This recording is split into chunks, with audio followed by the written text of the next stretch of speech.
الحمد لله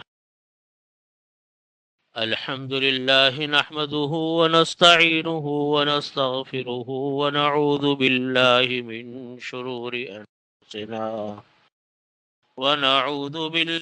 من شرور أنفسنا ومن سيئات أعمالنا. من يهده الله فلا مضل له ومن يضلله فلا هادي له، وأشهد أن لا إله إلا الله وحده لا شريك له، وأشهد أن سيدنا وسندنا ومولانا محمدا عبده ورسوله. وقال الله تعالى: والفجر وليال عشر، صدق الله مولانا العظیم. بزرگان محترم، برادران عزیز، عشرہ ذی الحجہ شروع ہونے جا رہا ہے اور آج 25 تاریخ ہے. بدھ یا جمعرات کو ذی الحجہ شروع ہو جائے گا انشاءاللہ.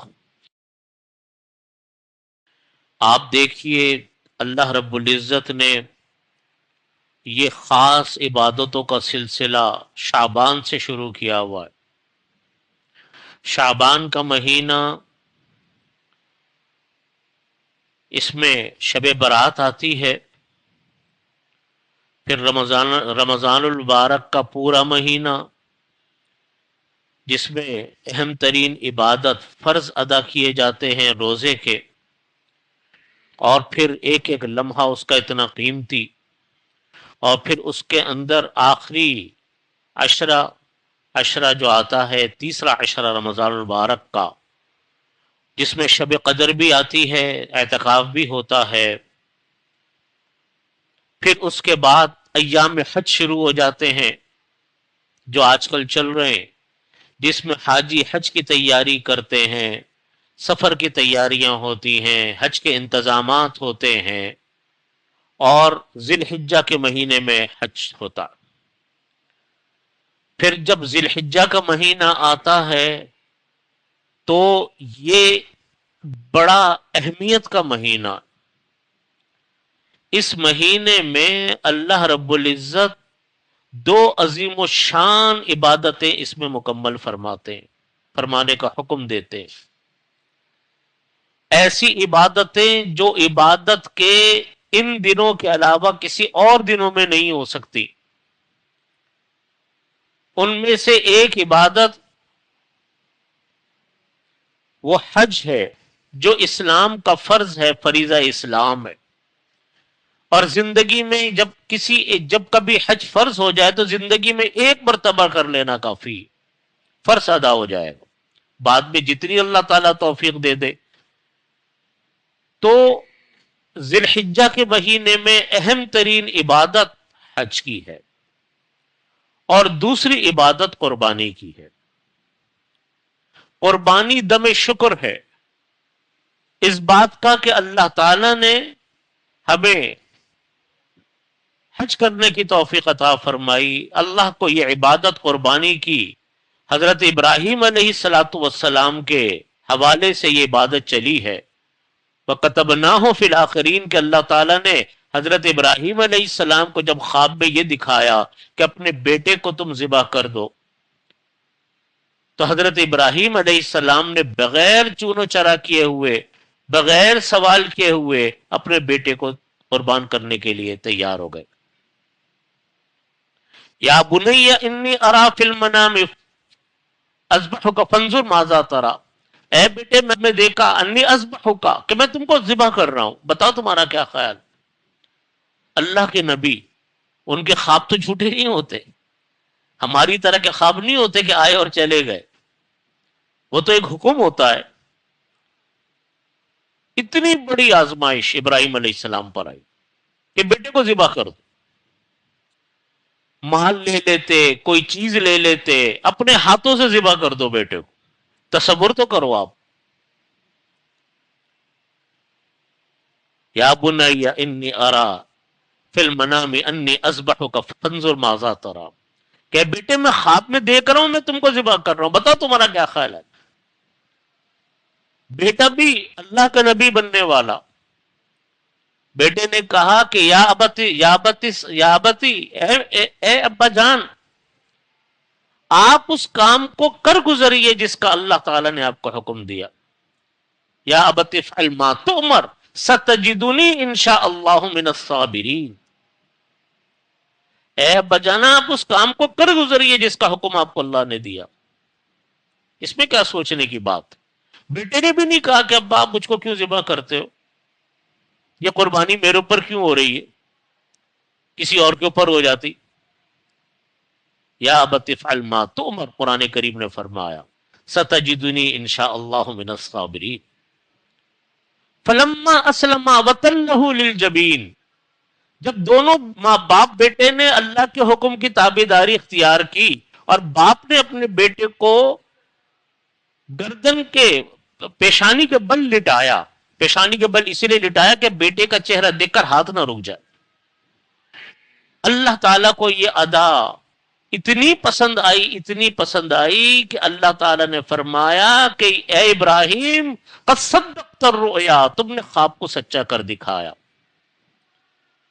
اور پھر آگے اللہ تعالیٰ فرماتے وَتَرَكْنَاهُ فِي الْآخِرِينَ، ہم کو یہ عبادت اتنی پسند آئی کہ ہم نے اس کو بس اب جاری کر دیا، اس عبادت کو، کہ یہ عبادت ہوگی. چنانچہ اس عشرہ ذی الحجہ میں، اس ذی الحجہ کے مہینے میں اللہ تعالیٰ دوسری عبادت جو ہمارے اوپر لازم فرماتے، واجب فرماتے، وہ قربانی. تو یہ مہینہ جو شروع ہونے جا رہا ہے، اس مہینے کی ہمارے ہاں اہمیت اس وجہ سے تو سمجھی جاتی ہے کہ یہ اس مہینے پہ میں قربانی کرنی. جو حجاج اکرام حج کے لیے تشریف لے گئے وہ چلے گئے، ان کی قسمت ہے، مگر سب تو نہیں جاتے، باقی قربانی کی تیاری کرتے. تیسری اہم ترین چیز اس عشرہ ذی الحجہ کے فضائل ہے، جس سے ہم لوگ عموماً ناواقف رہتے، کم لوگ اس کی طرف دھیان کرتے. ہم رمضان میں تو نمازوں کا بھی بہت اہتمام کرتے ہیں، تلاوتوں کا بھی اہتمام ہوتا ہے، اور ذکر و اذکار و دعاؤں کا بھی ہوتا ہے، لیکن ذی الحجہ کے مہینے کو اس وجہ سے تو اہمیت دیتے ہیں کہ ہم قربانی کرتے ہیں اور حج کرتے ہیں، لیکن اس کی طرف دھیان کم ہوتا ہے کہ یکم ذی الحجہ سے لے کر یہ پورا عشرہ، اس کی قسم کھائی ہے اللہ نے، والفجر ولیال عشر والشفع والوتر واللیل اذا یسر، کہ قسم ہے فجر کی. جب اللہ تعالیٰ لفظ قسم بولتے ہیں نا تو اللہ تعالیٰ کو اپنی، ہم اور آپ جب قسم بولتے ہیں اپنی بات کا یقین دلانے کے لیے بولتے ہیں. اللہ تعالیٰ کی تو ہر بات کا سب کو 100% یقین ہے. والعصر، زمانے کی قسم، ان الانسان لفی خسر، انسان خسارے میں ہے، یہاں پر اللہ تعالیٰ زمانے کی قسم کھا رہے ہیں. والفجر، اللہ تعالیٰ یہاں پر کس کی قسم کھا رہے ہیں؟ فجر کی قسم کھا رہے ہیں.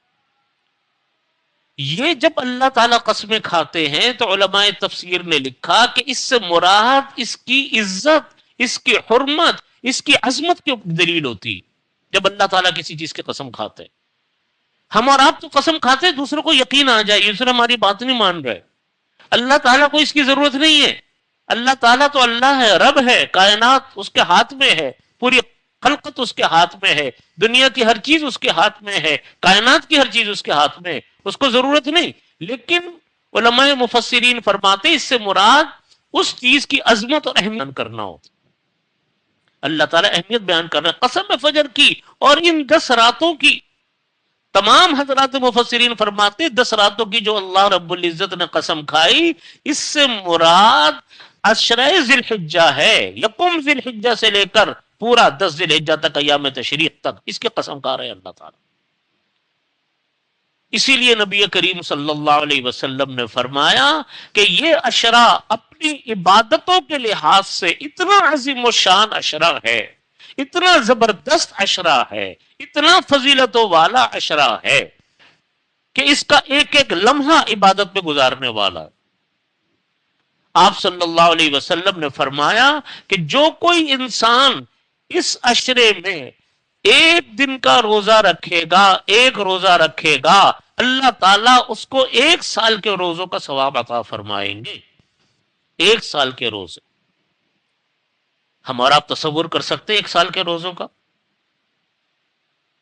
اور فرمایا کہ جو کوئی رات کو عبادت کرے گا اللہ تعالیٰ اس کی رات کی عبادت کا ثواب لیلۃ القدر کے برابر عطا فرماتے. لیلۃ القدر، لیلۃ القدر خیر من الف شہر جو فرمایا، ایک رات عبادت کا ثواب. اور میں نے یہ بات آپ کو پہلے بھی بار بار عرض کرتا ہوں، تمام علماء اپنی کتابوں میں لکھتے ہیں، بزرگان دین اپنی کتابوں میں لکھتے ہیں کہ جو یہ اہم راتیں ہوتی ہیں اس کا ثواب اس کے ساتھ مشروط نہیں ہے. اس کا ثواب اس کے ساتھ مشروط نہیں ہے کہ آپ پوری رات عبادت کریں تو ثواب ملے گا، یہ شرط نہیں ہے. نہ شب قدر میں ہے، نہ شب برات میں ہے، نہ عشرہ ذی الحجہ میں ہے، کہیں یہ شرط نہیں ہے کہ پوری رات جاگ کر عبادت کرو تو ثواب ملے گا. بلکہ حکم یہ ہے، عشاء کی نماز فرض ہے، جماعت سے پڑھ لو. فجر کی نماز جماعت سے پڑھ لو. یہ 2 چیزیں ہو گئی. اور رات میں کسی گناہ میں اور حرام کاموں میں مبتلا مت ہو. میں آپ سے بار بار عرض کرتا ہوں، یہ جو ہمارے ہاتھوں میں موبائل ہے اس میں انسان بغیر کسی ارادے کے بھی بد نظری میں مبتلا ہو جاتا.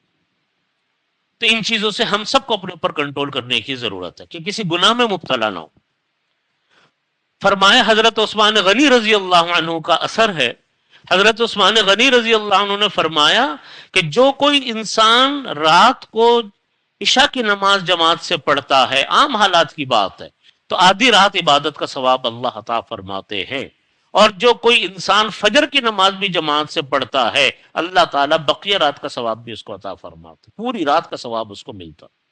تو تمام علماء فرماتے یہ جو راتیں ہیں اہم، ان راتوں میں آپ فرائض ادا کر لیجئے جماعت کے ساتھ. خواتین عورتیں گھروں میں اول وقت کے اندر نماز ادا کرنے، اور رات کو جتنی ہو سکے عبادت کرنے، گناہوں میں مبتلا نہ ہو. اور بس کچھ تلاوت کر لی، کچھ نمازیں پڑھ لی، کچھ ذکر کر لیا. میں اپنے بھائیوں سے عرض کرتا ہوں 1 گھنٹہ نکال لو، 1.5 گھنٹہ نکال لو جس کے اندر ہم کچھ اضافی عبادتیں کرنے، کیونکہ عشرہ ذی الحجہ ہے. دعائیں مانگ لیں. اب اس کے بعد تھک گئے سو جاؤ، سونے کا ویسے ہی وقت ہوتا ہے، سو جائے.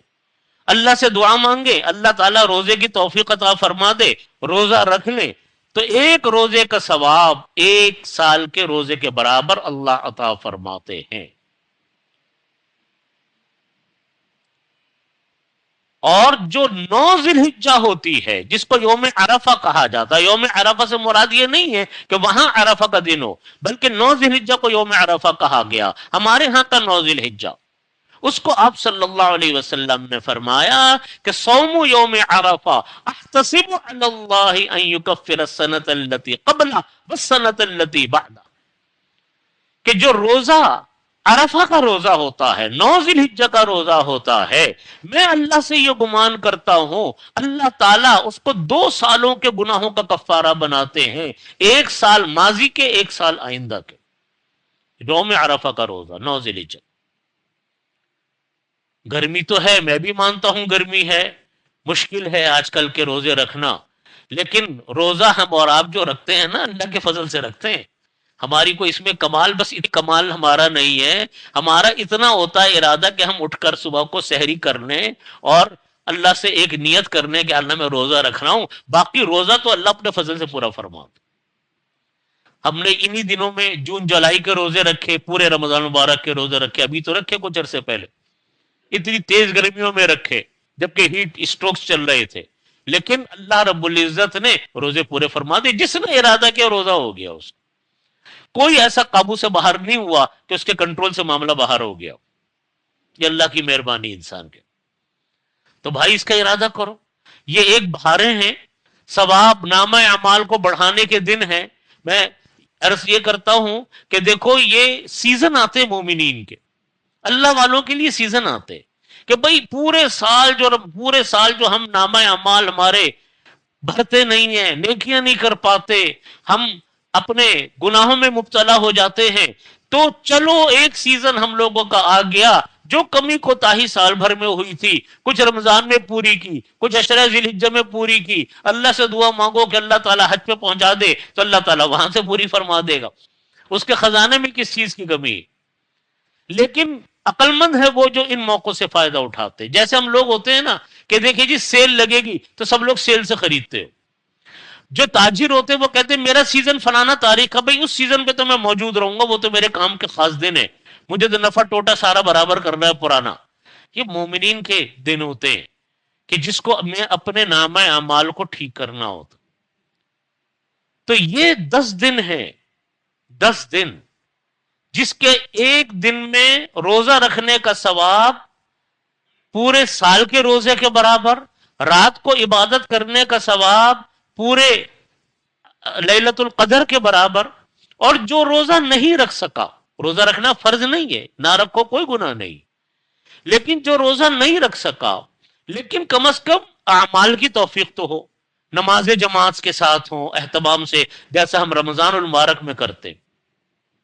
اسی طریقے سے ذکر اللہ، اللہ کی تسبیح، اللہ کی تحمید، اللہ کا کلمہ ہم پڑھیں، استغفار کریں، درود شریف پڑھیں.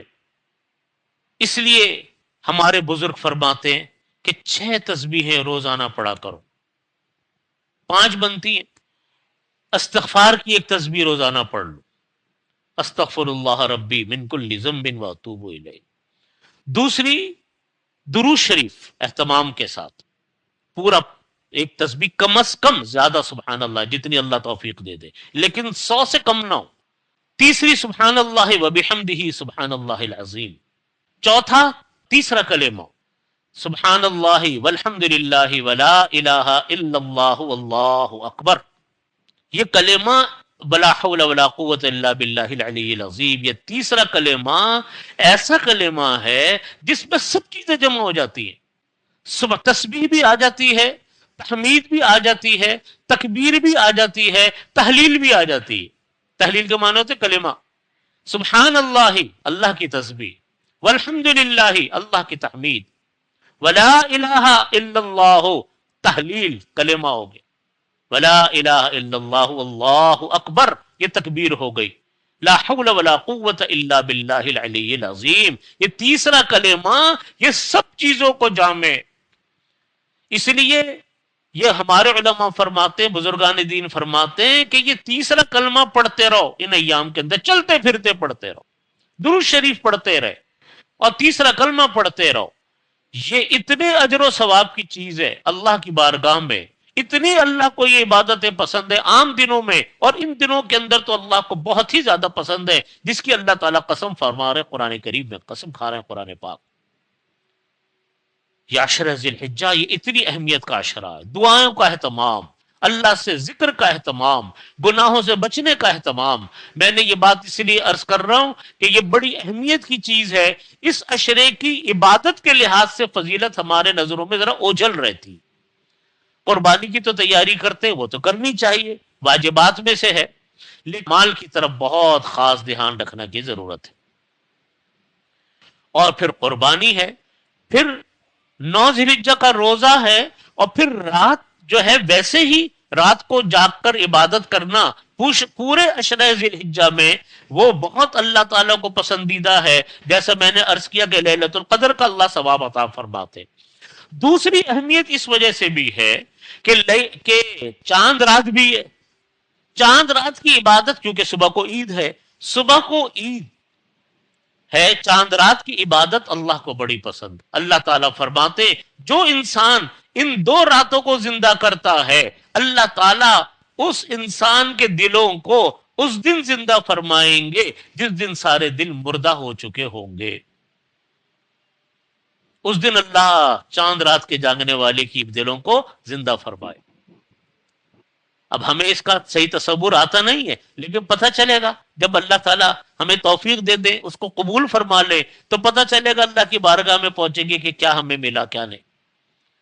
اور میں نے پھر وہی بات عرض کرتا ہوں کہ پوری رات جاگ کر عبادت کرنا شرط نہیں ہے، کر لو سبحان اللہ بہت ثواب ہے، لیکن فرائض کا اہتمام فجر اور عشاء جماعت کے ساتھ، اور جتنا ہو سکے اللہ کا ذکر، عبادت، دعا، نوافل، تلاوت کلام پاک، درود شریف کی کثرت، اس کا اہتمام فرما، اللہ تعالیٰ ثواب عطا فرماتے۔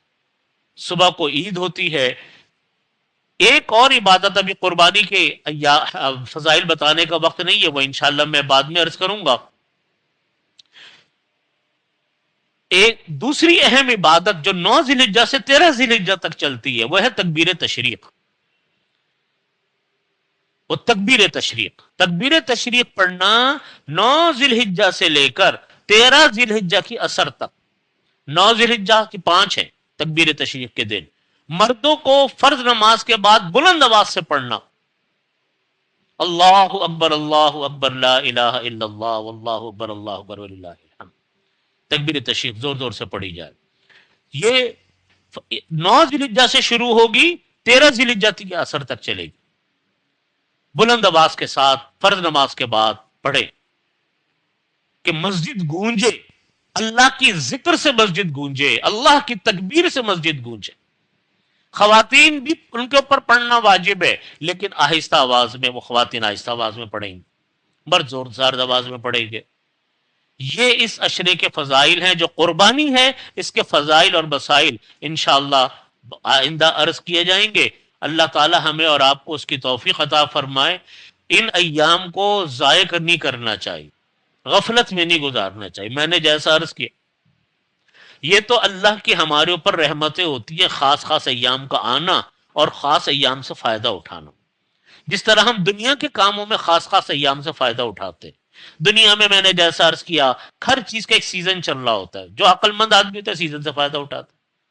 مختلف چیزوں کے اوپر سیلیں لگتی ہیں، جو لوگ اپنے پیسے بچانا چاہتے ہیں وہ سیلوں سے فائدہ اٹھاتے ہیں۔ جس طرح ہم دنیا میں اپنے نفع نقصان کی فکر کرتے ہیں، اللہ تعالی ہمیں آخرت کے نفع نقصان کی توفیق عطا فرمائے، اس کو سوچنے کی توفیق عطا فرمائے۔ ان میں سے یہ کام ان ایام کے اندر بھی چل رہا، عشرہ ذی الحجہ۔ ایک اور اہم چیز جو بتانی رہ گئی وہ یہ ہے کہ جن لوگوں کے اوپر قربانی جن کو کرنی ہے، جو لوگ قربانی کرنی ہے جن کو، وہ چاند نظر آنے سے پہلے اپنے بال اور ناخن کاٹ لیں، ترشوا لیں، پھر جب چاند نظر آ جائے تو قربانی کرنے تک پھر اپنے ناخن اور بالوں کو نہیں کاٹنا چاہیے۔ یہ حکم مستحب ہے، فرض و واجب نہیں۔ یعنی اگر عمل کریں گے تو ثواب اللہ تعالیٰ عطا فرمائیں گے، نہیں کریں گے، کوئی ناخن کاٹ لے گا تو کوئی گناہ نہیں۔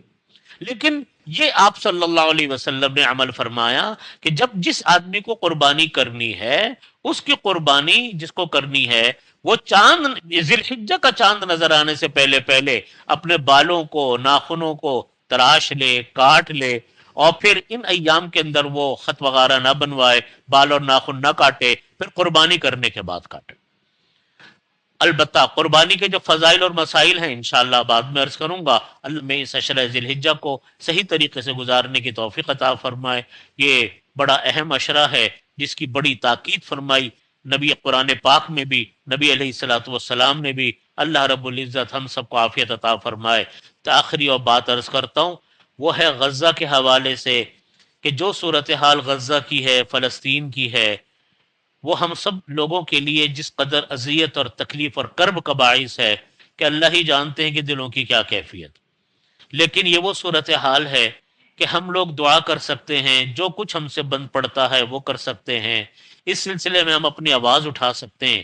لیکن بارڈروں کے مسائل ایسے ہیں کہ جو حکومتوں کے مسائل ہیں، جس میں عام انسان کا کوئی بس چل نہیں پا رہا باوجود کوشش کے بھی۔ لیکن میں ایسے موقع پر عرض کرتا ہوں کہ ہم لوگ بے بسی کا شکار ہیں، اور یہ ہمارے لیے بہت بڑا المیات کہ اتنی بڑی مسلمانوں کی تعداد بے بس ہو کر بیٹھی۔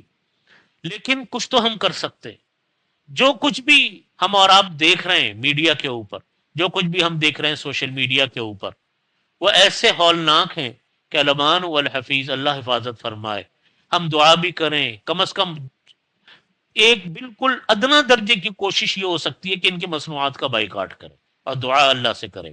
اور تیسری بات میں عرض یہ کرتا ہوں کہ خدارا اپنی آنکھوں کو کھولیں۔ ہم جو ہر معاملے میں ویسٹ کو دیکھتے ہیں نا، ہر معاملے میں ہم باہر کے لوگوں کو دیکھتے ہیں اور ان کی تعریفیں کرتے ہیں کہ بڑے انسانیت دوست لوگ ہیں، یہ کتا بھی مر جائے تو اس کو اٹھا کے اسپتال لے جاتے ہیں. آپ کے سامنے ہے انسانوں کی صورتحال. کتوں کے ساتھ محبت کرنے والے دیکھو انسانوں کے ساتھ کیا کر رہے ہیں. بچوں کی تصویریں دیکھے جو بھوک اور افلاس کا شکار ہے، بالکل ہڈیوں کا ڈھانچہ بن گئے. ہم اپنے دلوں پر رکھ کر دیکھیں، کم از کم اپنا نظریہ تو ہم ٹھیک کر.